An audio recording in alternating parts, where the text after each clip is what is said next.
अनुमान करोगे, कल्पना करोगे तो वो ध्यान तुम्हारा सफल हो जाएगा। बिना किसी केंद्र के ध्यान तो किया ही नहीं जा सकता।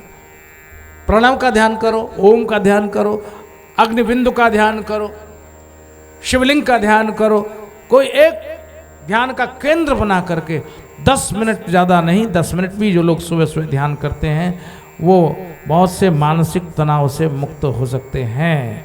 ये शिव पुराणकार कहते हैं। लोग कहते हैं आज कथाओं का क्या महत्व है, आज कथाओं का ये महत्व है। आदमी परेशान है, इसमें से कुछ ना कुछ तो मिल ही जाएगा जिंदगी के लिए। तो ध्यान करो तो मानसिक परेशानियां दूर हो जाएंगी। ध्यान करने की बहुत सुंदर बात यहाँ शिव पुराणकार ने कही है, नास्ति ध्यान समम तीर्थम। ध्यान के समान कोई तीर्थ नहीं है। सबसे बड़ा तीर्थ ध्यान ही है। ध्यान में ही जाना है, चलकर नहीं जाना, बैठे बैठे जाना है, यात्रा नहीं करनी। नास्ति ध्यान समम तीर्थम, नास्ति ध्यान समम तपः, नास्ति ध्यान समम तीर्थम, नास्ति ध्यान समम तपः, नास्ति ध्यान समम यज्ञः, नास्ति ध्यान समम यज्ञः, तस्मात् ध्यानं समाचरे। ध्यान के समान कोई तीर्थ नहीं, ध्यान के समान कोई यज्ञ नहीं, ध्यान के समान कोई तप नहीं। इसलिए ध्यान का ही आचरण करना चाहिए। ओम नमः शिवाय। ध्यान करें, मन ही मन ये मंत्र चलता रहे, चलता रहे और ध्यान हो जाएगा, अंतर्मुखी हो जाएगा। बाहर की समस्त चीजें गड़बड़ी पैदा करती हैं और अंदर का ध्यान उन सब गड़बड़ियों से जीव को मुक्त कर देता है। एक बोले मुझे कान से सुनाई नहीं देता, बुढ़ापा आ गया, सुनाई नहीं देता। अरे बड़ा अच्छा हुआ, बाहर की चीज सुनोगे नहीं, विक्षेप ही नहीं होगा। किसी की मत सुनो, मौज करो, सुनो ही मत। एक बोले मुझसे कुछ कम दिखता, अरे बहुत अच्छा हुआ, देखो ही मत, देखो ही मत। महाराज जवान मेरी लड़खड़ाती है, बोल, अरे बोलना ही मत। मौन के समान कोई चीज नहीं है। चुप रहो, जो कोई करे बस करने दो, चुप रहो। बंद आंख, बंद कान, बंद मुंह, गांधी जी के 3 बंदर बन जाओ तो तुम बड़े फायदे में रहोगे। नहीं तो फंसते चले जाओगे, कहीं कान से फंसोगे, कहीं आंख से फंसोगे, कहीं वाणी से फंसोगे। बोला सोई फंसा, आप समझे कि नहीं? बोला सोई फंसा। वहां राम जी ने रावण को मार दिया और अयोध्या में आए और सब जगह भाई दिग्विजय होगी।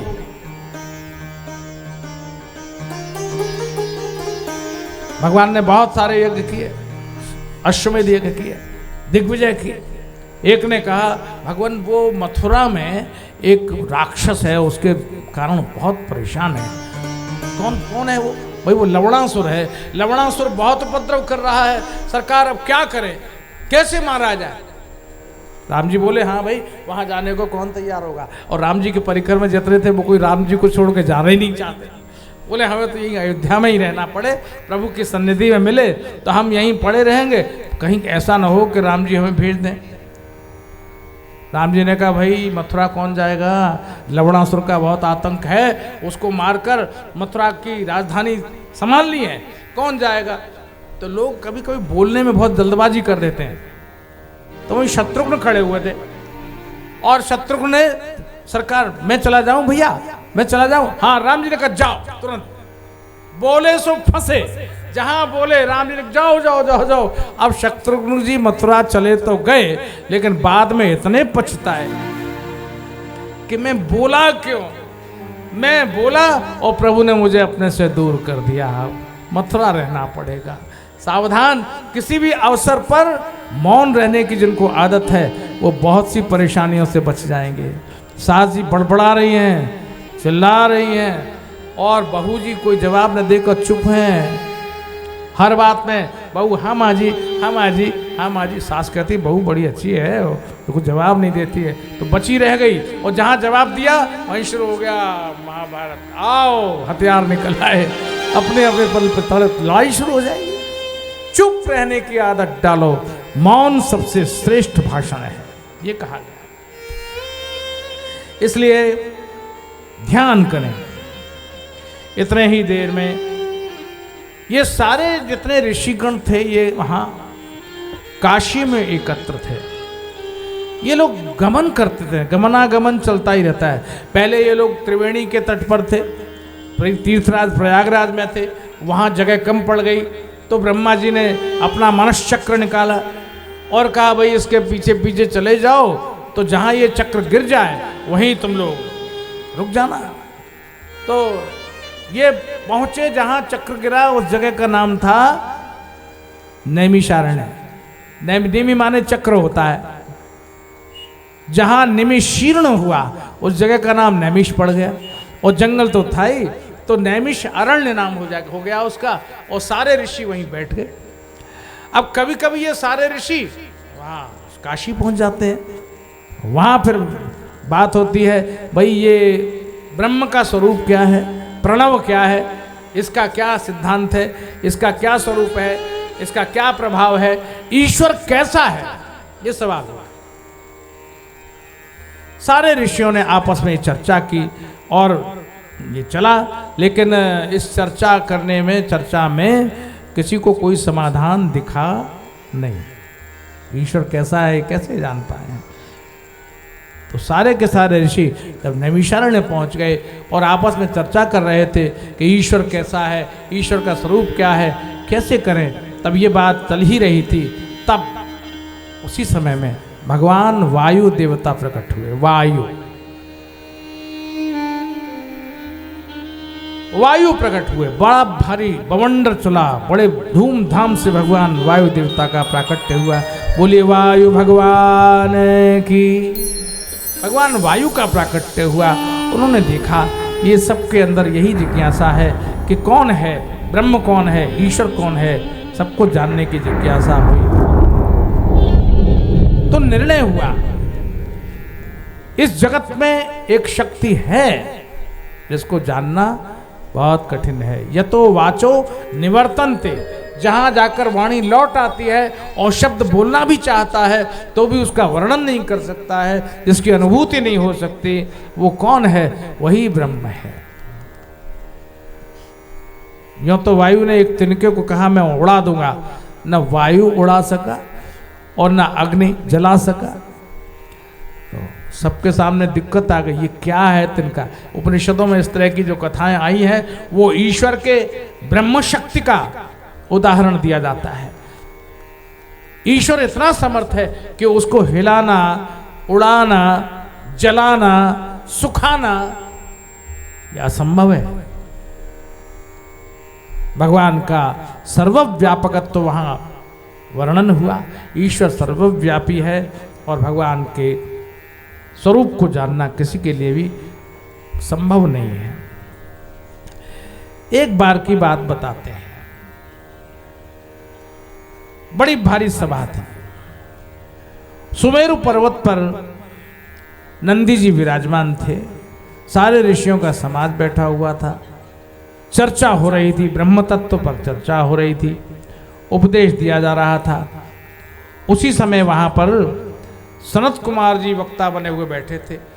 ब्रह्मा के 4 मानस पुत्र हैं, सनक, सनंदन, सनातन और सनत कुमार। सनत कुमार इनको ही ज़्यादातर प्रवचन करते हुए पुराणों में कहा गया है। जब भागवत के महात्म्य का अवसर आता है तो सनत कुमार ही महात्म्य सुनाते हैं। कई पौराणिक कथाएं भी सनत कुमार ही सुनाते हैं। तो सनत कुमार वक्ता बहुत अच्छे हैं। लेकिन नहीं, ये चारों ही वक्ता हैं और चारों ही श्रोता है। सनक, सनंदन, सनातन और सनत कुमार, ये चारों ही अच्छे अच्छे वक्ता हैं और अच्छे ही श्रोता हैं। देखा यह गया है जो वक्ता होता है ना, वो श्रोता बढ़िया नहीं होता। बोलने वाला वक्ता तो धड़ाधड़ 3-4 घंटे बोल जाएगा, और उस वक्ता को कह दो 3-4 घंटे बैठ के कथा सुन लो किसी की, तो उसकी नानी मर जाएगी, बोले इतनी देर कैसे बैठ पाऊंगा? बोले वाह, तो बोलते हो तो कैसे बैठ पाते हो? बोले वो तो बोलने में हम भूल जाते हैं कि क्या है, कहाँ पर है, लेकिन सुनने में तो बहुत ध्यान लगाना पड़ता है, काफ़ी विक्षेप होता है। जो बोलता है उसका सुनना जरा कठिन होता है। लेकिन ये चारों में से तीन, कोई भी अच्छे श्रोता भी, और किसी और की आवश्यकता होती नहीं। आओ आपस में ही, तुम हमारी सुनो, हम तुम्हारी सुने। तीन बैठ गए श्रोता बन के, एक बोले वक्ता बनकर, और ऊपर आसन पर बैठते हैं, कथा शुरू हो जाती है। तो सनत कुमार ऊंचे आसन पर विराजमान थे और वहां प्रणवार्थ की बात हो रही थी। प्रणव का अर्थ क्या है, ओम क्या है, इस बात की चर्चा हुई। आपस में ये चर्चा बहुत गंभीर थी। वहां वामदेव स्कंद भगवान से प्रश्न करते हैं, प्रणव क्या है, प्रणवाच्य क्या है, प्रणवार्थ क्या है, इसके संबंध में जिज्ञासा की। भाई प्रणव ही ईश्वर है, ये ओम ही ईश्वर है। जो लोग ओम शब्द का अभ्यास करते हैं वो उस ईश्वर के निकट होते हैं। ये ओम ही ईश्वर है, ऐसा कहा गया। यहां षड्भाव की चर्चा की गई, 6 भाव। व्यक्ति के जन्म से मृत्यु पर्यंत 8 प्रकार के दुख हैं। इन 8 दुखों को व्यक्ति देखता है। पहला दुख है गर्भ दुख। जब कोई जीवात्मा भटकता हुआ किसी माता के गर्भ में पहुंच जाता है तो गर्भ में बहुत परेशान होता है, और वो जीवात्मा भगवान से प्रार्थना करता है, भगवान अब मुझे बाहर निकालो, मैंने बहुत दुष्कर्म किए, ऐसे कर्म किए जिससे बंधन पड़ा, आप मुझे बाहर निकालो। और वो दीन होकर, कातर होकर ये सोचता है कि मैंने पिछले जन्म में क्या कमाया और अगले जन्म में मुझे क्या मिलेगा, ये सोचता। पूर्व की और आगे की, भविष्य की कल्पना में वो सिहर उठता।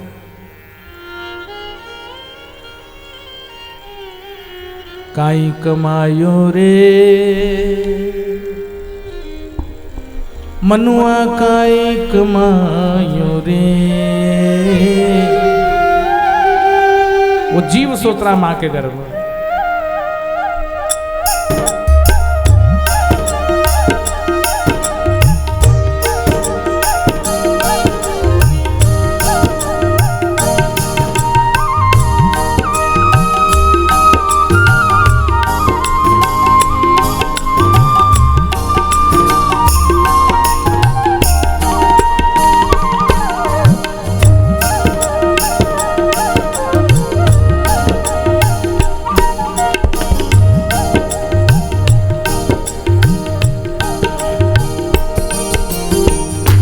कमायो रे मनुआ, काई कमायो रे, काई कमायो रे मनुआ, काई कमायो रे।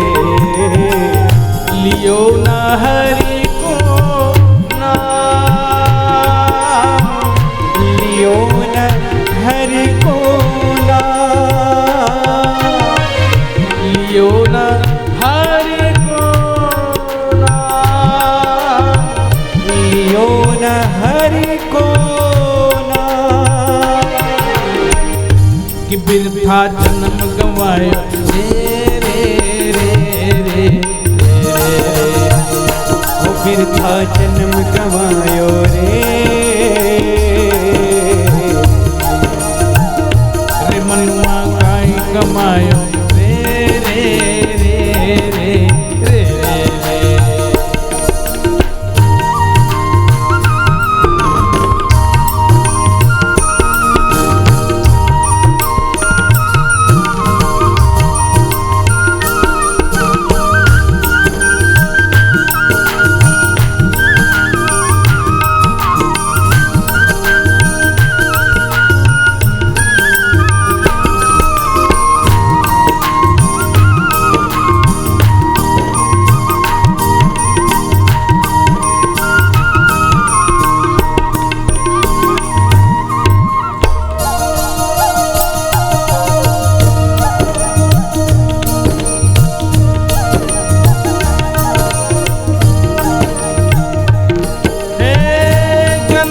जन्म को पाप पुण्य तने वहाँ दर्शायो रे। जन्म जन्म को पाप पुण्य तने वहाँ दर्शायो रे। जन्म जन्म को पाप पुण्य तने वहाँ दर्शायो रे। जन्म जन्म को पाप पुण्य तने वहाँ दर्शायो रे। बाहर काढ़ो नाथ में तो बाहर काढ़ो नाथ में तो बाहर काढ़ो नाथ में तो बाहर काढ़ो नाथ में तो अति दुख पायो रे रे रे रे रे रे रे मनुआ काय कमायो रे रे रे रे रे रे मनुआ काई कमायो रे।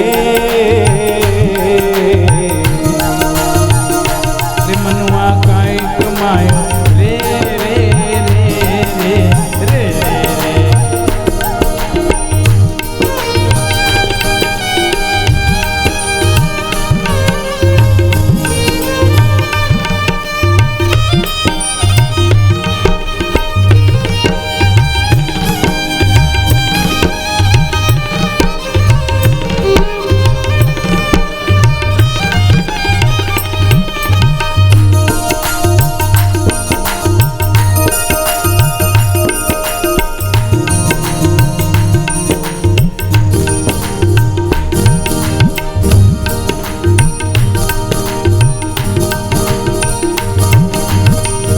जन्म जन्म जन्म जन्म भटक्यो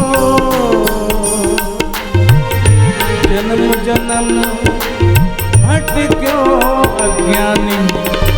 जन्म जन्म जन्म जन्म भटक्यो अज्ञानी। जन्म जन्म भटक्यो जन्म जन्म हाँ जन्म जन्म में जन्म जन्म भटक्यो अज्ञानी।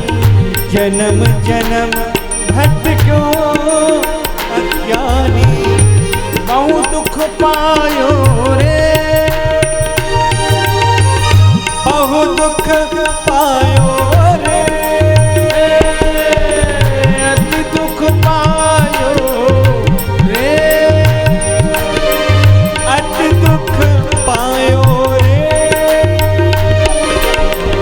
अब भूलूंगो नाही ऐसो अब भूलूंगो नाही मैं तो। अब भूलूंगो नाही ऐसो अब भूलूंगो नाही मैं तो। वचन सुनायो रे रे रे रे रे रे रे